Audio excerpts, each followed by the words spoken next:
Aula do dia! Tema de hoje: liberdade para dentro da cabeça. Seus pensamentos te libertam ou te aprisionam? Você almeja a liberdade porque se sente preso a algo ou a alguém? Você defende a liberdade porque ela te aproxima ou ela te distancia das pessoas? Quer refletir comigo para saber como a liberdade foi pensada em alguns momentos da história? Então está feito o convite. Você muda e a história também. Está no ar, liberdade para dentro da cabeça. Venha historicizar comigo. Tá feito o convite. Vamos juntos!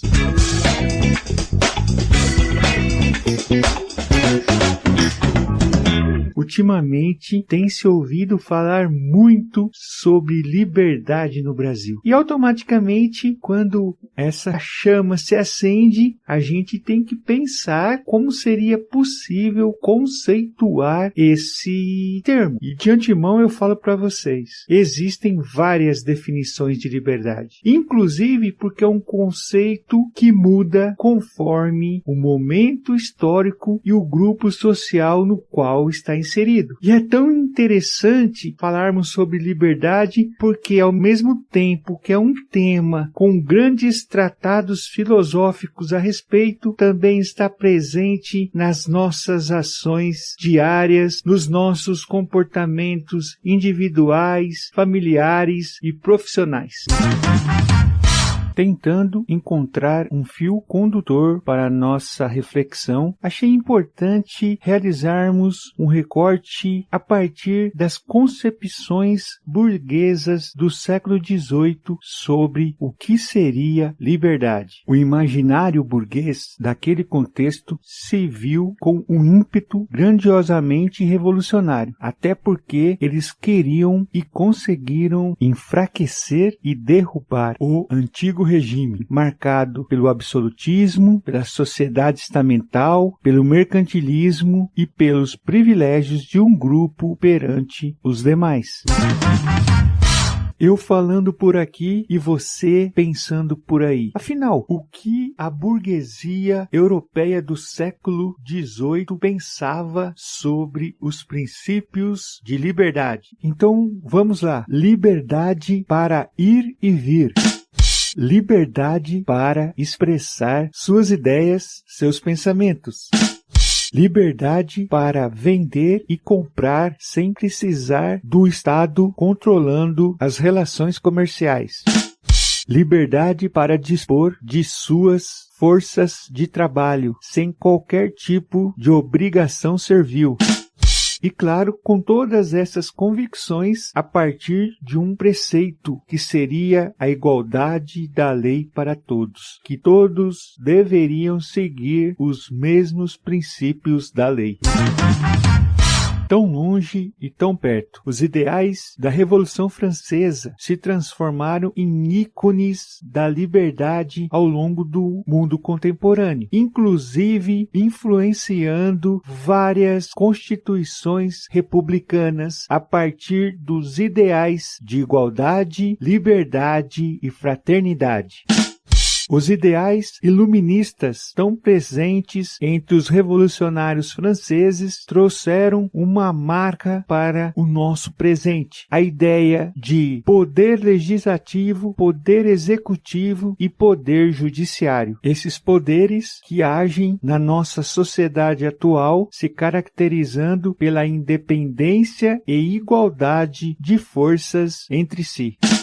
Eu só preciso deixar uma coisa bem clara para você. Apesar do ímpeto revolucionário do conceito de liberdade tão presente e tão importante no papel de rompimento com o antigo regime, com o questionamento das forças da igreja, da nobreza e do próprio rei, nós não podemos esquecer de que ao final da Revolução Francesa, a ideia de liberdade ganhou força forças conservadoras nas mãos dos burgueses que chegaram ao poder. Muitos dos ideais até então defendidos e valorizados foram reprimidos, pois não se tinha ideia, não se compartilhava do conceito de uma liberdade mais ampla para outros setores da sociedade que não fosse a burguesia.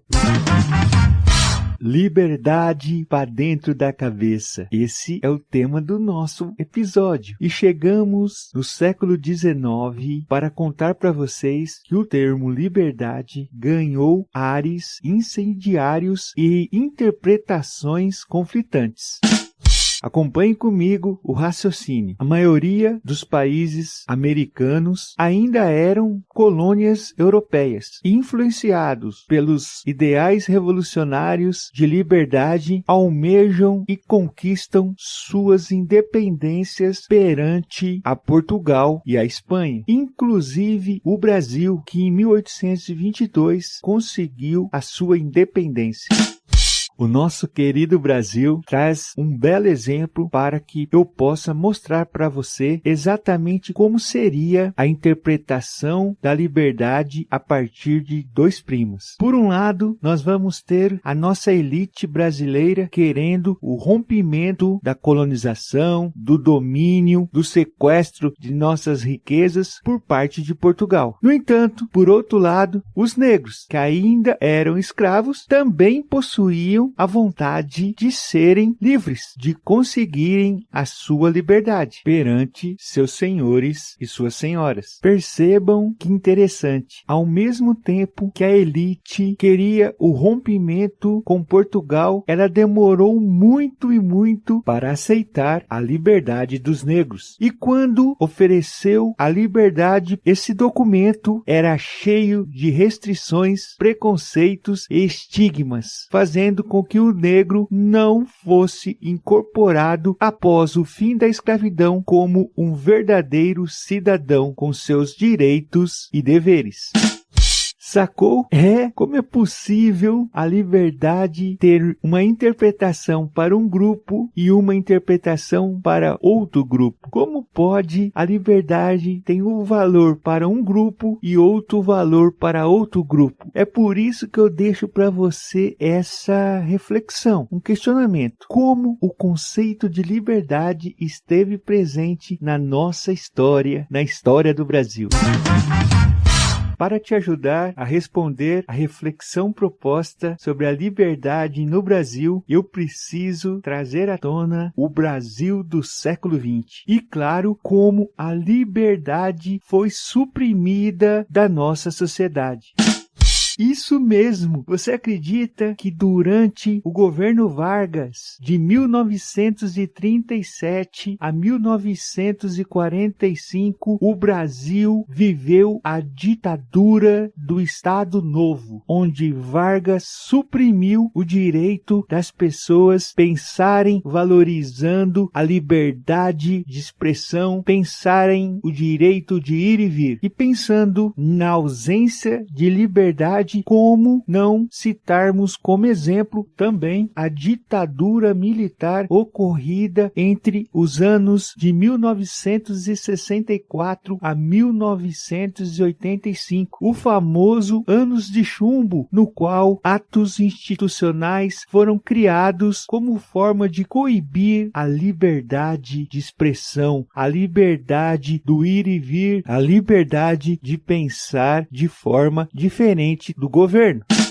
Se a gente for contar, unindo o Estado Novo de Getúlio Vargas, mais a ditadura dos militares, vamos ter 29 anos de ausência de liberdade no Brasil. Ou seja, mais de um quarto do nosso século XX, da nossa história do século XX, os brasileiros não tiveram a liberdade como uma opção.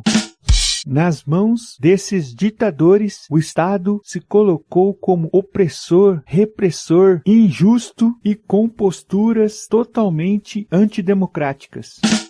Imaginem os brasileiros que lutaram contra esses dois momentos ditatoriais da nossa república. É provável que tenham invocado a liberdade contra a posição do Estado que coibia direitos individuais e coletivos, contra o Estado centralizador, contra o Estado que não aceitava críticas, muito menos opositores, contra o Estado que fechou o Congresso, o Estado que coibiu ações judiciais, o Estado que estava fechado na mão daqueles que comandavam o país. Ou seja, a liberdade é um conceito que precisa estar sempre em reconstrução para que ela não atenda apenas um grupo ou um setor da nossa sociedade. É preciso pensar sempre em como a liberdade deve ser ampliada com o intuito de atingir a todos de forma igual e independente. Concordam comigo? Grande abraço, até o próximo encontro. Valeu, tchau, tchau.